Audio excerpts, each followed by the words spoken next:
Oh, alright.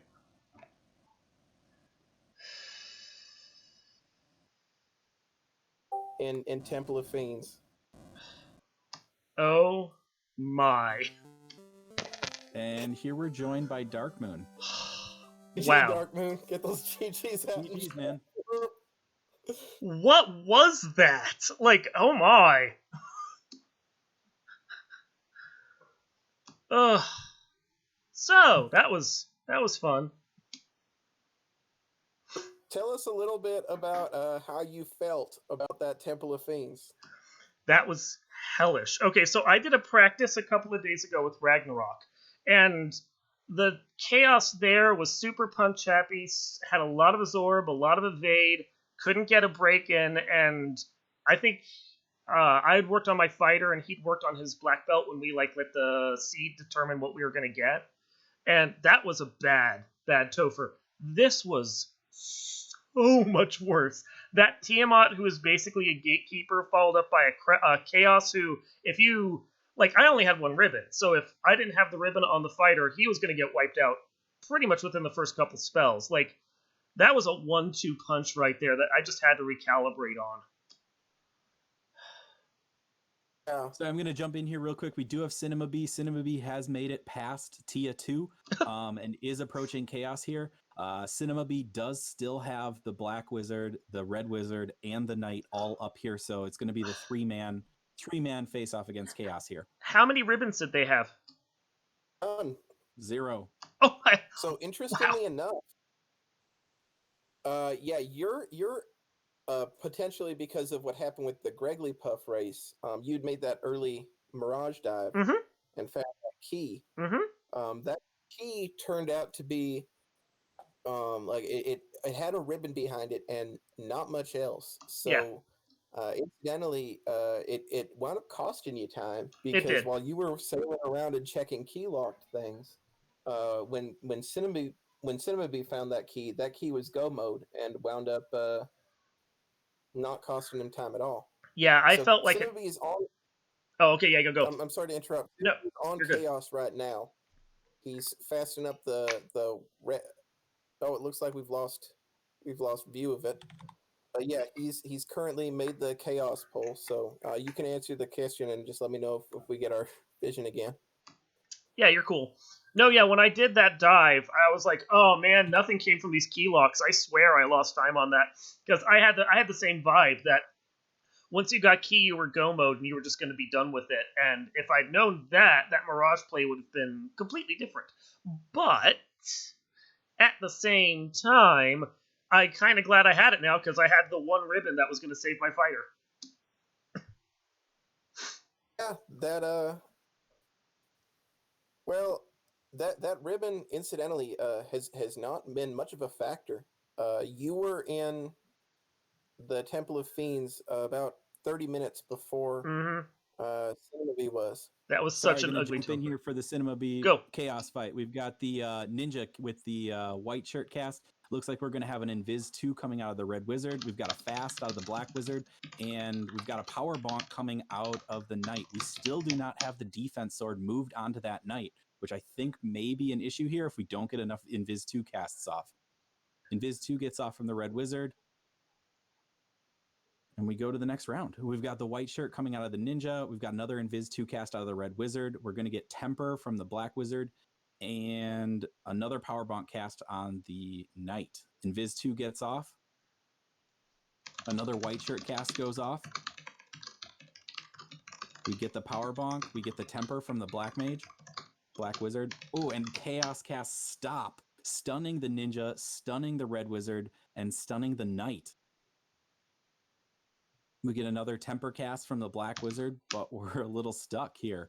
Everybody's stunned except, oh, there we go. We got the Red Wizard back up. The Red Wizard's going to go with a nuke, 182 damage on Chaos. Black Wizard goes with a nuke, 236. Nuke comes out from Chaos, takes down the Red Wizard and the Black Wizard. Knight hits six hits for 1017, hits again with the Massa, 7 hits, 1350. We know this Chaos has over 2600 HP. Hits again with the Mass Immune, 7 hits, 127 damage. Hits again with the Mass Immune, 9 hits, 1808 damage. Chaos goes down for Cinema B. Yeah, see, tale of two different Tophers right there. Wow. With a final time of 2:25:21 SRL, we had a 4-minute difference in the finish. Get those GGs out for Cinema B for coming back and making this a much closer race. Yeah, GG, that's awesome. Cinema B apparently gonna join us in interview. So we're waiting for that to get going. So, Darkmoon, what was going through your head after the first, or I think you went into Temple of Fiends and then went back into Temple of Fiends for a second dive right away, or was it you went into Temple of Fiends and then you went to grind right after that first dive? Yeah, I think what I guess was going through your head at that point. I think it was my first real dive, because I may have gotten bounced out once. My first real dive, I saw that Tiamat and I'm like, okay, that's gross. They have more absorb than I'm expecting, more of a lot of stuff than I'm expecting, and I just need to get some more MDef and some more hits on my knight. So I figure I'm gonna swing the Vorpal at the end, just bounce over to Astos, kill off some things, get my guy to 32. Which at once I was got the grind going, I was getting like 10 grand a pop. That worked well. I wasn't really on tilt until the last couple dives, when I think you saw I accidentally forgot to bring a couple of my guys back to life on Kraken one time, and then he destroyed one of my characters. And then I forgot to put the Vorpal on my knight for another time, and that didn't help matters at all. And then I think Ribbon wasn't on him for Chaos on that one. The final one, I finally remembered to do all the equipment I needed to. Yeah, that was tilt there for the last 10 minutes. It felt like you were a little upset because you had this stubborn refusal to heal anybody in between fights during that water floor. Well, there was no point. If they got zapped, they were just going to die anyway, and all of my heal pots would be gone, or the spell charges I used would be gone. So your red wizard was wearing a ribbon, and it wasn't that he was getting zapped; it was that he was getting nuked and that he was getting thundered down. Yeah, I was annoyed. Well, yeah, stubborn. I think you're right. Stubborn. You did ultimately make it through, but that was almost an hour-long Topher. So GG for finally getting it done. But if he'd finished while I was still in the middle of a dive, I probably would have finished the dive and then just forfeited at that point. Like, I'd spent so long.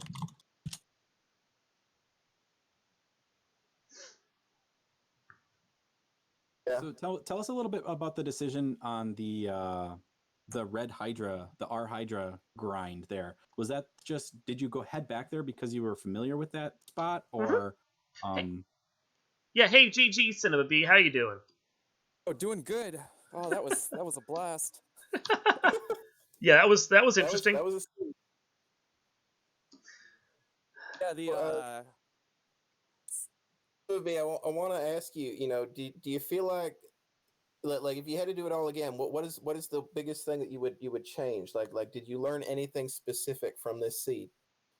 oh well, I when uh Tia 1 with the stone touch wiped me, I forgot to grab the mystic key from the first floor of Mirage when I went back up, and so then I got all the way into Topher, or where you need the mystic key to get it, and I was like, oh man, I need to go back to Mirage to go get the mystic key. So that cost me a few minutes, but overall I was pretty happy with the way it played out, because it's like the crystal was super expensive, so I ran over to Marsh, and there was the chest at the top of Marsh that had 60k gold in it, so that let me get the crystal.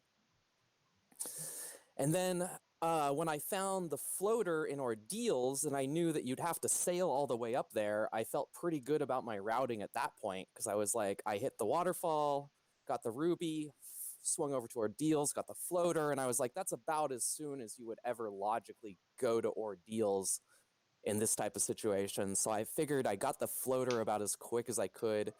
You had to double dip Earth, because the canoe was in the incentivized chest behind the vampire, and you needed that to get the rod. So everything was kind of like, I felt good about that run. There's definitely things that I could have done differently. Like one thing that I don't know some of the magic real well, like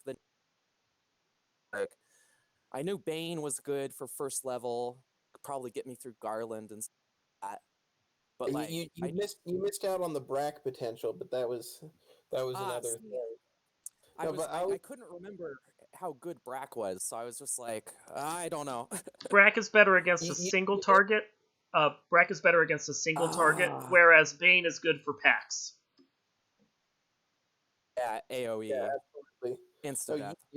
Your routing was pretty impressive. In fact, your Darkmoon was executing a lot better than you were. You know, he's got a lot more experience, but you were making up a lot of ground just from excellent routing. But the thing that I thought you were gonna most learn from this seed was to save more often, because I think you finished with like 18 houses, and you would like there was a point where you went all the way through Mirage. After having forgotten to reclaim the key, by the way, and you left, and like you didn't save for a while. And I was worried that you were going to reset and then be before Mirage again, and not and have to go light that orb again, because you just don't love to save all the time. Yeah, that was definitely the comment that we both made at that point, was like, if he resets here and ends up outside of Mirage with an unlit orb, I think that would break both of us. Yeah, that would definitely be upsetting. You know, when you chose not to warp out and save that key, I was like, well, I really hope he doesn't wipe at the end of Sky and then forget to get the key on the way back. You know, and that turned out to be exactly what happened. You know, I've lost races like that, and that's one of the things. Like when you're get a little bit more experienced, you're just afraid of losing for stupid reasons, and that's what makes you save more. Totally. But yeah, the I did actually get a couple of practice rounds in for this seed. I hadn't been running much this year of the FFR, because I just haven't been playing much video games. But my city and state are in lockdown because of the global pandemic, so I'm stuck at home for the foreseeable future. So I was like, this tournament's coming at the perfect time, even if I am kind of rusty. So you're putting your best pandemic game on? Yes, I am. Yes, I am. I think so. Cinema B, one thing that I think you missed out a little bit on. You did see the Gur sharks that had nuke. But the tanky waters with thunder and zap, were I think what really held up Darkmoon in his runs a little bit. So that was something that I think you had the encounter table at the right count there to get through, and you only saw, I think, one, maybe two water encounters, where I didn't the have any reset trouble encounter with the for waters. Darkmoon, I believe, had 4 water encounters that just made that floor rough to get through. Yeah, there that was sucked. yeah, yeah. When I saw those great sharks with nuke, I was just like, oh man, at least I'm at a level where like my red mage will usually. So You both wound up taking a lot of grinds. Can you guys talk about like what made you decide to spend so many, like, because I know Cinema, you ground to level 23 in Earth Cave very early, and then just sort of went through the rest of the seed, whereas Darkman, I believe you ground to like level 16, is that right? 16, 17. I basically just went until the levels there. I stopped until I stopped getting a level per round of death, basically. So it was like this. It felt like it was no longer worth it if I was going to have to spend 2 rounds trying to get a level against the monsters. So I just bounced out at that point. there you go. Where did you grind at? I went into Astos's key locked area because he had 4 red hydras, and they were reasonably easy to kill, and they could die from like a single hit from basically anything I did. And they were worth, like, once I killed everyone else off, and for my fighter on my last grind, they were worth like 10 grand for a round of 4, so it worked out pretty well there. Nice. I ended up just danning the thief, and then in the Earth Cave over by the Hall of Giants. Yeah, so Many nuke charges. it's about time we're wrapping this up. So we're gonna go ahead and get final thoughts from you, Cinema, first. Oh yeah, I mean, I thought this was like a really interesting seed. You kind of had to, there was some weird stuff like with having to get having to sail up to ordeals to get the floater. That's always a weird one. But yeah, it was definitely a good seed. And yeah, with regards to the grind, it's just like Topher in these flag sets, like it really helps to have people who can survive through like a nuke or something. So I was just like, that's why I ground up so hard in the beginning. But yeah, I had a lot of fun though. Excellent. GG, do you, Darkman, you got any final thoughts for us? Whew, I am glad that I finally made it through that. I don't even know if anyone was keeping a count of how many times I bounced out of that stupid dungeon, but I did it. That's what matters. So GG Cinema B, that was a good race. Thank you. Okay. So I'm gonna say thank you very much to Burt Reynolds, our tracker, for keeping us informed of what's going on, because I have no attention span. Big thank you to Seranus for